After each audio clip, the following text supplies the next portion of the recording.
Дубоко десничарење. Добре дојдовте во уште една епизода, уште едно издание на Дубоко десничарење. Денеска сакам да се осврнам на една ствар што ни ја повторуваат долго време. А што ќе рече странскиот фактор, а што ова, а што она, а што ако не бомбардираат, ако не нападнат? Сега.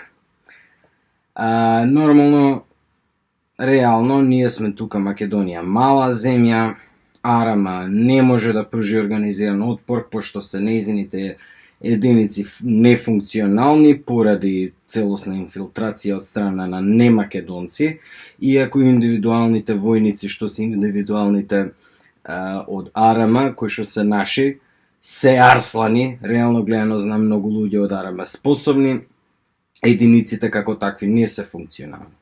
Меѓутоа, модерната војна не ретко кога се води држава против држава. Се води на ниво недржавен актор против државна сила, обично окупаторска. Значи, најпластичен пример ви е Афганистан, русите која го окупира, Афганистан, американците која го окупира, Виетнам, американците која го окупира, Виетнам, французите која го окупира, Ирак, Сурија, има многу примери. Значи, имаме герилска сила против државен, обично дошљаци играч. Што е проблемот на дошлјакот, на државниот играч е не може само со бомбардирање да се заврши работа. Тоа е, мислам, познато е уште од Втора светска војна, кога пробале Хитлер и Луфтвафе да ја освојат Малта, односно да ја онеспособат како фактор, како промонторија за проекција на британска поморска моќ, само со бомбардирање од страна на Луфтвафе. Нешто слично е пробано и во Енглеска од страна на Луфтвафе, на германска авиација, не успеале. Значи, само да не бомбардираат, тоа нема ништо да заврши работа. Мора да се пушти тука војска да окупираат. Сега, американците, пошто нормално, ако рецимо тука се почнеме се курчиме на меѓународниот фактор, ќе ни дојдат американците да бомбардираат. Американците имаат еден ас у ракавот, а тоа се албанските терористи и паравоени формации у стилу УЧК, у стилу Косовски заштитен корпус, она такозвана УЧК што ни ја сосна од 2001.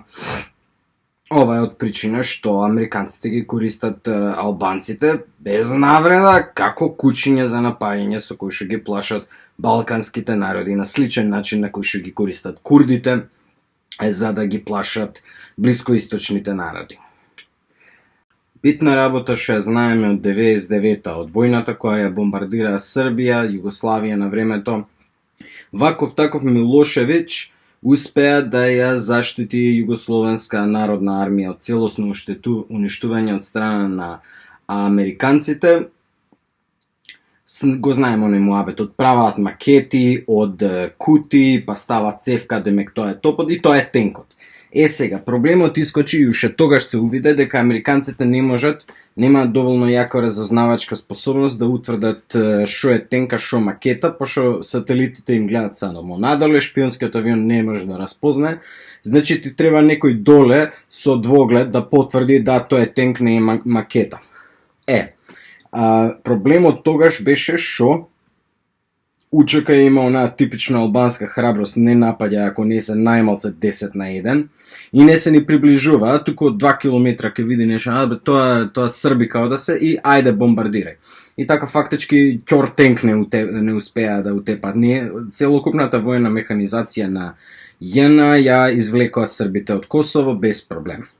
И све што преостана беше американците да бомбардираат цивилно население и мораа тоа да го обустават, пошто на крај немаше сврха. Што значи тоа?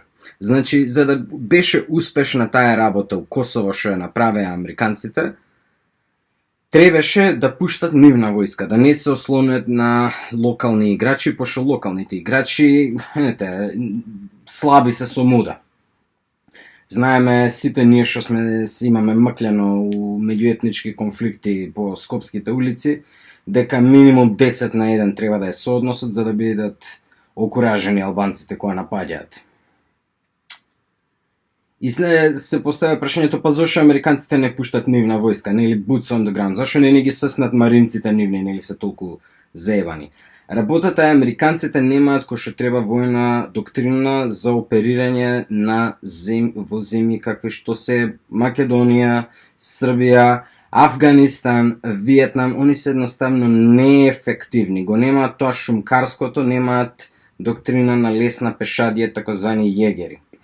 И како такви се заебуат и запаѓаат устапици што ги поставуваат релативно необучени луѓе, као што се, нели, така стои муабето, беззубите козојеби од Кахандар провинција или кај беше у Афганистан најгадното.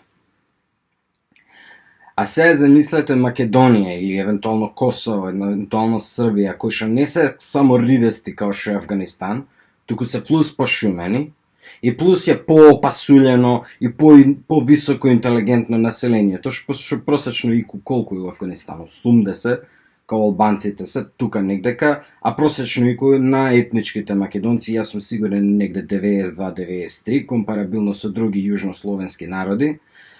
Има таму некои статистики искачаат 86-90, ама ја мислам дека е тоа ако се урачунаат роми и албанци, затоа што тоа се ниско на интелигентни населенија кои што ни го рушат просекот. Така. Значи, одговорот на прашањето е ако биде војна, ако не нападнат, нема. Зашо немаат способност, немаат муда и немаат со што. Ке не бомбардираат, ке се повлечеме по планињето. Како вика Изгреј Зора, свештени се горите наши, имаме ние традиција на шумкарење и од комитите, и од партизаните, дури една JNA се разбираше од шумкарење.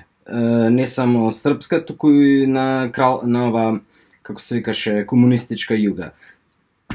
Јас сум голем антикомунист, ама секојаш ке поштувам некој што зел пушка у рака и што знае да ја употреби. Така. Понатаму. Значи, ние се разбираме од шумкарење, они врска немаат од шумкарење. Да не бомбардираат, само бомбардирање нема ништо да постигне, мора да пуштат тука војска.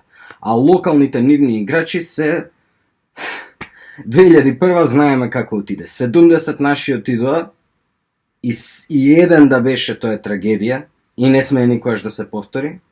Ама за 70 наши колку паднаа нивни? 6000? Радуша, еве, кој знае колку имаат паднато учки у Радуша и тоа не го направија волци, тоа не го направија лavoви, тоа не го направија тигри, ни една специјална единица не беше у Радуша. У Радуша отидоа обични джандари, позорникари со мешиња, чичиња, знам еден од тие што бе у Радуша, тој е човек чиче. Дело е као да не знам, као да татко ми другарите од кафана. Значи, не се нема начин на кој што може да не се заканат. И све ова што ја го знам, го знаат многу бистри момци кои што моментално седат у Пентагон и си викаат, брат, ние ако не се повлечеме од сиот свет ќе ни ебе мамето по економски и демографски план. Америка нема персонал за својата војска, нема интелигентен персонал, а околу вратот на америчката војска го имам истиот глобал хомосексуалистички воденички камен што нам ни ја наметна Северна, што ги присилува војската да примат педери и транџи и црнци и мексиканци. Мексиканците баш кај користат војската за да крадат оружје и да се обучат за после да станат сикариоси за картелот, да дилаат дрога у рамките на војската. Значи, америчка војска и морнарица, и авиација, па дури фамозните маринци, не се тоа што биле у 2001. А дури и 2001 не успеа успешно да го потчинат Афганистан, дури 2003 не успеа да го потчинат успешно Ирак, и сега ќе видиме ако се деси нешто у Иран, али викам, ако евентуално, дојде гадното и почне да не бомбардира Америка, тоа не викам дека ќе биде добро за Македонија, ама ќе биде многу полошо за Америка. А за другите, за комшиите, за нив мобе да не правам. Така да не се плашете од војна, да, ќе биде гадно, ќе изгинат наши, ама ако дојде до таков стил на војна, нема теорија да ја изгубиме. Бидете ми поздравени, се слушаме у наредната епизода.